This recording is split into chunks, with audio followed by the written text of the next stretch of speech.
À la chronique invitée. Et là, on est dans le milieu de l'invention. Je pense que là aussi, il faut rêver pour pouvoir réaliser. En tout cas, lui, il rêve toujours en votre invité parce qu'il est écrivain, hein, il aime le jazz, il joue au piano, hein, il est passionné de sciences, de mécanique, d'informatique, d'électronique. Et de peinture aussi, donc pour vous dire qu'en face de vous, vous avez un rêveur, hein, oui, un vrai rêveur. Il ne sait pas en vérité ce qu'il veut, hein, donc notre invité du jour. Voilà. Voilà. Invité maintenant. Voilà.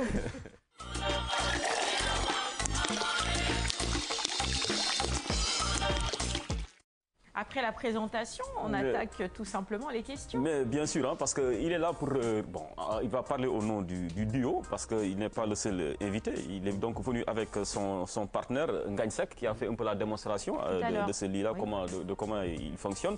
Alors, on sait souvent que, en tout cas, les inventeurs se méfient un peu. Hein. Entre eux, ce n'est pas la grande confiance. Hein. On sait qu'il y a beaucoup de compagnonnages qui ont débouché au tribunal, malheureusement. Vous, pourquoi vous avez choisi de travailler ensemble? Alors, je pense que, effectivement, ce que vous dites existe toujours. Hein. Il y a toujours, bon, quand on est inventeur, on se méfie toujours avec ces questions de droit d'auteur.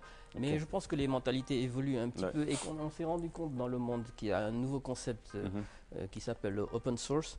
Et c'est en fait, c'est le fait de partager une connaissance.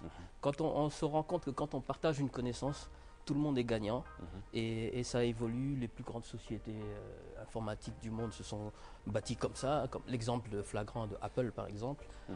C'est en se réunissant et en échangeant des connaissances finalement qu'on devient tous gagnants. Il y a une théorie qui dit que l'intelligence collective est supérieure à la somme des intelligences individuelles qui la composent.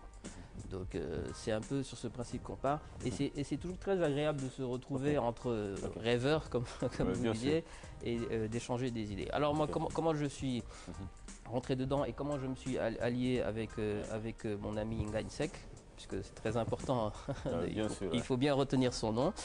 C'est quelqu'un de très dynamique et qui a toujours des idées. En ce moment, il est en train de nous construire même un train miniature. Il fabrique des voitures télécommandées et tout. C'est extraordinaire. Et comme je vous disais tout à l'heure en introduction, il y a pas mal d'inventeurs qui se rapprochent de notre bureau de dessin pour un peu formaliser les plans de leurs inventions, etc. Et par la force des choses, je suis entré en contact avec eux et je travaille avec beaucoup d'entre eux. Et vous complétez quelque part parce que vous avez fait des études supérieures très poussées parce que vous êtes sorti de